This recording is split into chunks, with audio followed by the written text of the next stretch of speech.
The next topic I'm going to talk about and share with you is just some tips and techniques and strategies to help you leverage in your phone calling. Because the better you know and the more knowledge you have about how to be a better calling person, it will really help you. One thing that is important is to have some key phrases you can use in your conversations with people on the phone. So you might use some key phrases like, we typically reduce our clients' cost 20 to 30%. We offer free delivery and pickup service now. We have extended hours from 7 a.m. to 7 p.m. We have a history of successfully helping our clients with a growth rate of 10 to 15% by using our product or service. We always put the customer's needs first in our business. So using some key phrases like that, if you can weave that into the conversation over the telephone, I think is very important. Also, another thing that I think is important as you work within your industry, you should know who your competition is. So study their website, try to find out some of their pricing, and know some of the key players at that company. It will make a huge piece as if in the conversation on the phone, the person talks about using that other company. You can relate to that person better that way. Also, it's real important you set up your office environment so it's a personal atmosphere about you. So I highly recommend to get pictures and prints of you and your spouse, your family. Put some pictures up of family reunions, great vacation trips. Maybe it was a fishing trip or a hunting trip, or you girls took a trip to Las Vegas.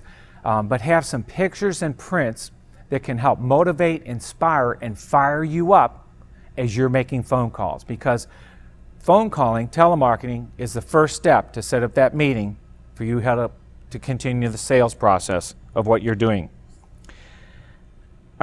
A couple other techniques that would help as you are making calls. Number one, you should have a mirror at your desk. Why? Because you need to smile. When you start your calling out each day, smile at that mirror, because it does two things. When you smile into the mirror, it relaxes your larynx muscles. By relaxing your larynx muscles, it helps your voice become a little more richer and more fuller, and you sound better on the phone. Second, you would want to maybe use a timer, a 2 or 3 minute sand timer. You don't want to spend too much phone time with that person on the phone. It's a quick introduction, body and close when you're telemarketing. Something you might think about doing is having a headset, wireless mic or a wireless phone, and stand up around your office and walk around to help you be more animated with your hands, because that comes across on the phone of being excited about what you're talking about. I think you should use a headset at times, especially when you're doing particular calling and using the type session on your computer, so that's a prime time. Other times you might not need to use a headset. It's important at the end of every 30 minutes, I think, to take a 1-minute break, stand up and do some stretching exercises. That's huge, because you're sitting there for an hour, take that 30-minute break period and stand up for a minute, stretch your neck left and right, hold your hands above your shoulders, and just do some stretching, sit back down, and you're ready to go for another 30 minutes. Finally, also, I think it's important to drink water or some kind of fluids when you're talking on the phone to keep your throat lubricated and keeps your voice sounding really strong and full. Another tip I just wanted to share too, when you call into a company, sometimes you might get sent to the wrong department, and you talk to a person and you share a little bit of your script of your information with them, and they say, wait a minute, I'm not the right person.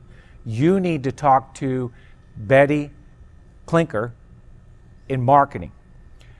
I highly recommend you use that gentleman's name that you just talked to, Bob Jones. When you call back and you get a hold of Betty, you say, hi Betty, oh, I talked to Tom Klinker today. He referred me to call you. It just helps to break them down a little bit to be more comfortable in talking to you on the phone, knowing that you talked to someone else at their company and they referred you to call them. Also, it's real important to know who you're calling. It helps you engage in the conversation better. So, if you're talking to chief executive offices, make sure you produce results while you maximize the risk. Chief financial officers, show money in, money out. Make it all add up. Chief operating officers, help keep production running smoothly. Keep that in mind. Sales managers, show them how you can help generate revenue. Marketing managers, focus on areas like product education, lead generation, public image, and brand.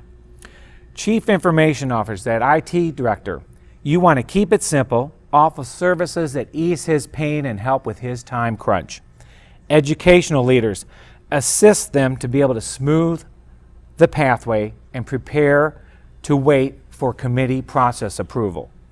Professionals, respect them, respect their position. Doctors, lawyers, executive directors of organizations, pay them the utmost respect.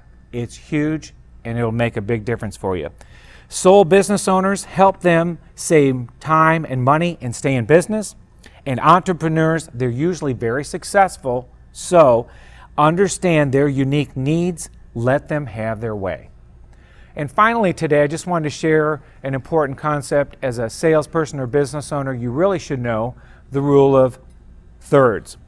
That is, you are probably going to get 1/3 of the business that you go after, 1/3 of the sales you're not going to get at all, and it's the last third of the sales that is open up for more business. And that business goes to the person who's more excellent, who's more trained, who has more knowledge, and takes the effort to fine-tune their skills to get that closing sale versus the mediocre salesperson.